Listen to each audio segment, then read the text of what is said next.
Hi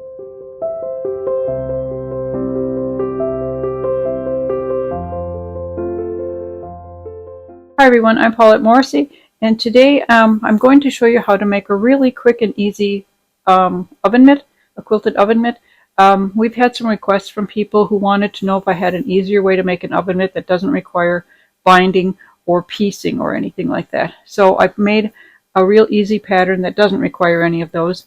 It goes together pretty quick, and all you need is 2 fat quarters plus your batting. And there is a PDF for it with the pattern pieces and everything in the description below. If you want, go ahead and download it. It's free, of course. And we're going to head over to the sewing machine, and I'll show you how easy this thing is to put together. Okay, to make this oven mitt, first what you're going to do is, in the description below, there's a PDF that you can download that has the pattern pieces in it. So what you want to do is print out both pages of the pattern piece and cut them both out, and then along the dotted lines tape the two together. So you've got one big oven mitt piece. Then you're going to cut out 6 pieces of batting. I've got mine all cut out, and they're cut along the whole outside edge, and they stop here. They're shorter than the extra line here, so you're going to cut them off to cut here.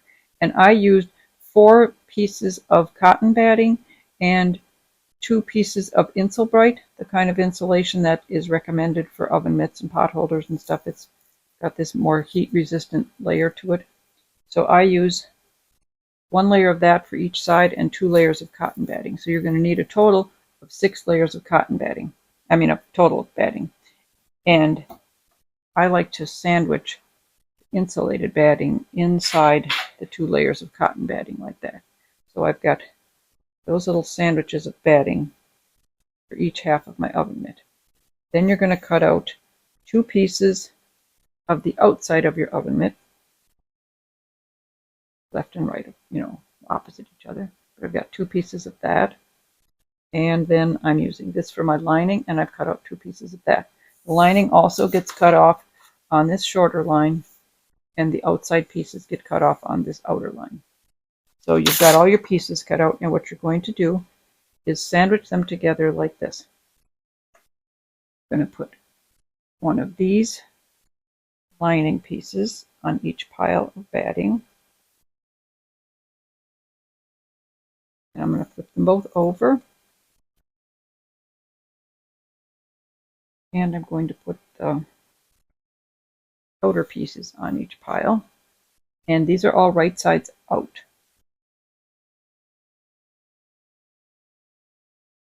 This will hang off the edge. That will hang off longer. One here. And you've got 2 little stacks ready to go. Now what you're going to do is use a serger if you've got one, or a serging stitch on your sewing machine, or just use a zigzag stitch. But what you want to do is connect these pieces in this layer all the way around the outside edge, but not the bottom edge. Just leave this free for now. But you're going to go all the way around the outside edge of each of these 2 pieces.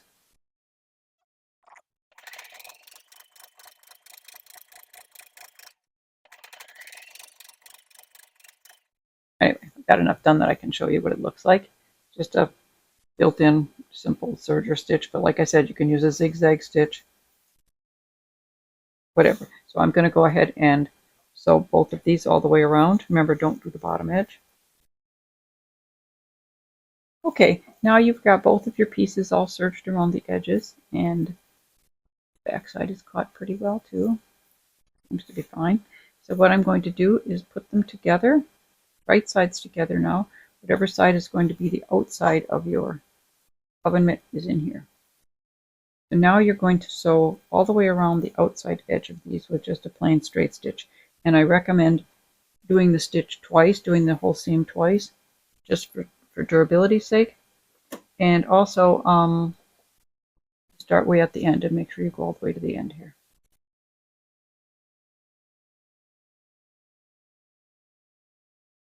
And this is fairly thick fabric, so make sure you go nice and slow and take your time.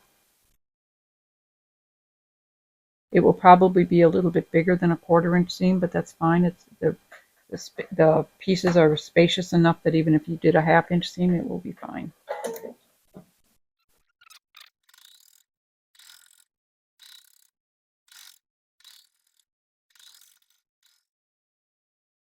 Okay, so now you've got it all sewn together. It's still inside out. So what you're going to do is you're going to bring up that bottom edge, hold it to the inside,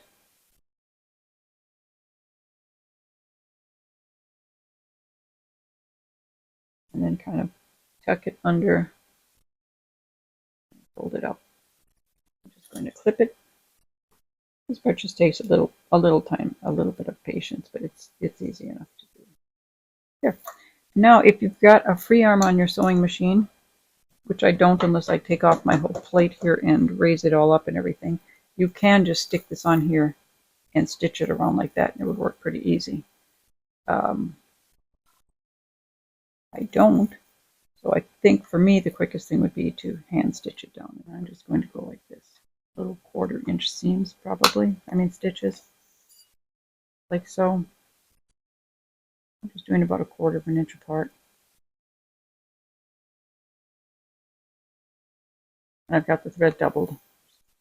Now all we have to do is turn it right side out. Hand in here, get in the thumb, main part, and pull it down. This might be the hardest part.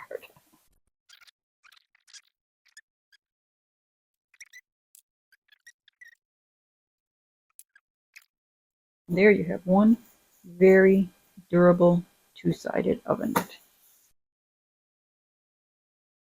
Pretty easy, huh? I think the hardest part was turning it right side out. But that's all you have to it. So now you all know how to make an oven mitt. That was pretty easy. And remember, it was just 2 fat quarters plus the batting.